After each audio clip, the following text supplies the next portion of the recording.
جو امت کے لیے جتنا میرا نبی رویا کوئی نہ رویا، جتنا تڑپا کوئی نہ تڑپا، جو دکھ میرے نبی نے دیکھے اس امت کو بنانے میں بچپن سے لے کر دنیا سے جانے تک کوئی نبی نہیں دیکھ سکتا۔ کوئی نبی ایسے یتیم پیدا نہیں ہوا،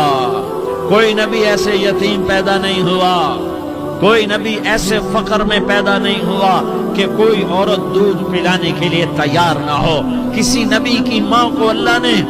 ایسے جنگل میں موت نہیں دی جیسے میرے نبی کی ماں کو اللہ نے جنگل میں اٹھایا۔ کسی نبی کی ماں کو اللہ نے اتنے بچپن میں موت نہیں دی جیسے میرے نبی کو میرے نبی کی ماں کو میرے اللہ نے صرف میرے نبی کی عمر 6 سال، ماں کے پیٹ میں 2 مہینے کے ہیں اور باپ کا انتقال ہو گیا 25 سال کی عمر میں پیدا ہوئے ہیں، پتہ نہیں ہے باپ کا، باپ دیکھا ہی نہیں ہے، 6 سال کے ہو گئے ہیں، سارا کچھ ماں ہے، باپ بھی ماں ہے، ماں بھی ماں ہے، بہن کوئی نہیں تو بہن بھی ماں ہے، بھائی کوئی نہیں تو بھائی بھی ماں ہے، کوئی 6 برس کے بچے کا دوست کیا ہے، دوست بھی ماں ہے، اور سب کچھ ماں ہے، اور گود بھی ماں کی، کھلانے والی بھی اماں، سلانے والی بھی اماں، چلانے والی بھی اماں، بٹھانے والی بھی اماں۔ میرے نبی کو تو ماں کی ضرورت ہے کہ میرا نبی جوان ہوتا، شادی کرتا، اولاد ہوتی، پھر ماں کا سہارا لے لیا جاتا۔ ہائے میں قربان جاؤں، میرے نبی کی عمر 6 سال اور آپ مدینہ گئے ہیں اپنی ماں کے ساتھ، اپنے باپ کی اپنے خامند کی قبر کی زیارت کے لیے حضرت آمنہ نے سفر کیا، وہاں پہنچی، 1 مہینہ قیام کیا، واپسی شروع ہوئی۔ ابوا کے مقام پر 3 افراد، ام ایمن، میرا نبی، میرے نبی کی ماں، 3 افراد۔ سن 2000 میں ابوا گیا، ابوا کے آگے جنگل میں گیا اور حضرت آمنہ کی قبر کو ڈھونڈا۔ میں نے زندگی سفروں میں گزار دی، میری زندگی ساری سفروں میں گزری، اور سفروں میں کیفیات واردات مختلف دیکھی۔ میں بیت اللہ کے اندر 2 دفعہ داخل ہوا اور وہاں نمازیں پڑھی، نفل پڑھے، پر جو کیفیت میں نے حضرت آمنہ کی قبر پہ دیکھی میں نے بیت اللہ کے اندر بھی نہ دیکھی۔ کہ میں وہاں کھڑا ہوا،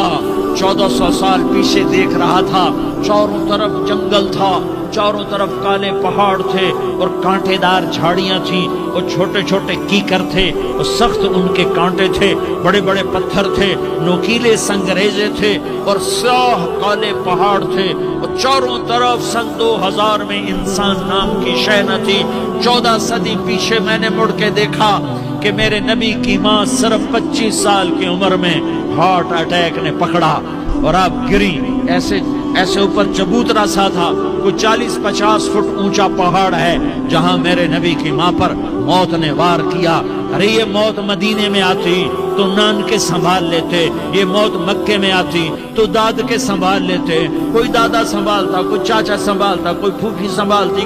کوئی ماموں سنبھالتا، مدینے میں رشتہ دار تھے، کوئی وہاں سنبھالتا۔ یہ میرے رب نے کیا کیا؟ یہ لیاری والوں کو پیغام دیا کہ دیکھو دیکھو اپنے نبی کے مصائب دیکھو، تم جھک جاؤ، سہ جاؤ، اللہ اور اس کے رسول کی رضا میں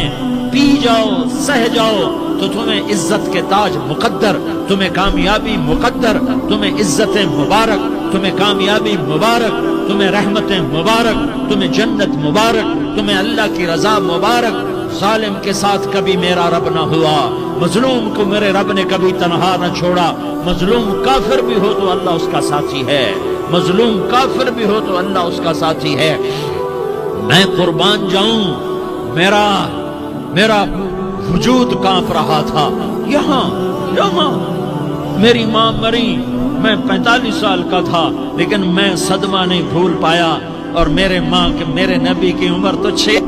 صرف 6 سال، اور ماں کو اٹیک ہوا اور ماں گری ہیں اور تڑپی ہیں اور پہلو بدلے اور بولا نہیں جاتا، اور اللہ کے نبی اماں اماں کہتے ہیں، آگے جواب نہیں آتا ہے، ماتھے پہ پسینہ ہے، اور مجھے ہارٹ اٹیک ہوا۔ اس لیے میں کہتا ہوں کہ ہارٹ اٹیک ہوا ہوگا حضرت آمنہ کو، کسی کتاب میں نہیں پڑھا، جو کیفیت ان پر آئی اس سے میں قیاس کرتا ہوں کہ ہارٹ اٹیک ہوا ہوگا حضرت آمنہ کو، پسینہ ہے، بولا نہیں جا رہا، اور ایسے ایسے تڑپ رہی ہیں اور پہلو بدل رہی ہیں، اور اللہ کے نبی سہمے ہوئے، ڈرے ہوئے۔ کاش تم وہ جگہ دیکھتے، تم لیاری کے لاکھوں کروڑوں کی آبادی میں کیسے سمجھو کہ میرے نبی پر کیا آفت آئی، کیا امتحان آیا۔ ہٹو بچوں کے شور میں تم کیا سمجھو گے؟